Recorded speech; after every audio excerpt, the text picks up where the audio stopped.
La compression simple. Hör und wiederhole.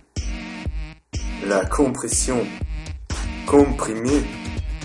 La compression comprimée. La compression comprimée. La compression. On peut observer le phénomène de compression dans la vie de tous les jours. On dit qu'un objet est soumis à la compression lorsque celui-ci subit deux forces de même direction mais de sens opposé et convergents. Quand un matériau souple subit la compression, celui-ci se déforme verticalement. Sa hauteur diminue et il s'élargit horizontalement. Quand un matériau rigide est soumis à la compression, il résiste à la déformation selon ses propriétés. En appliquant le théorème de Cremona sur un cadre de vélo en acier, on peut voir que plusieurs de ces barres sont soumises à la compression et que pourtant le cadre ne se déforme pas. En construction, la compression simple se caractérise le plus souvent par un système poteau-poutre. Les poutres le plus généralement sont construites en béton. Justement parce que le béton résiste très bien à la déformation due à la compression.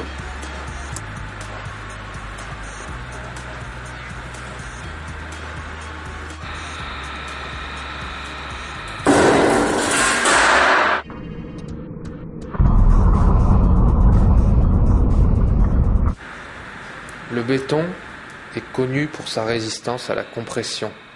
Il nous a semblé que le sucre en morceaux avait lui aussi de bonnes résistances à la compression.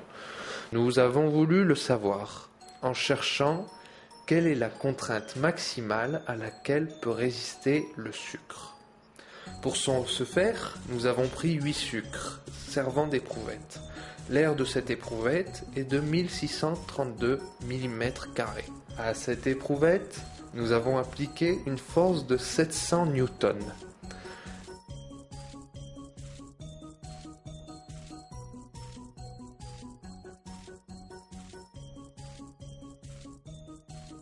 L'éprouvette résiste à une contrainte de 0,43 newtons par mm², soit une contrainte de 0,43 mégapascal. Si on applique la même force de 700 newtons à 6 sucres, on constate qu'ils ne résistent pas.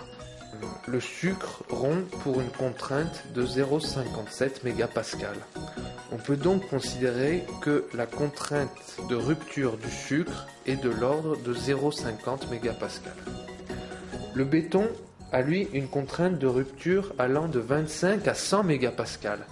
Il est donc au minimum 50 fois plus résistant à la compression que le sucre. C'est peut-être pour cela que l'on ne rencontre que peu d'édifices construits en sucre.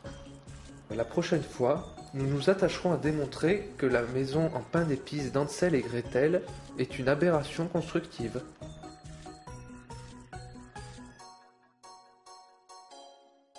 L'arc est un élément d'architecture qui existe depuis très longtemps. L'équilibre interne de l'arc n'est possible que si les matériaux dont il est constitué résistent à la compression simple.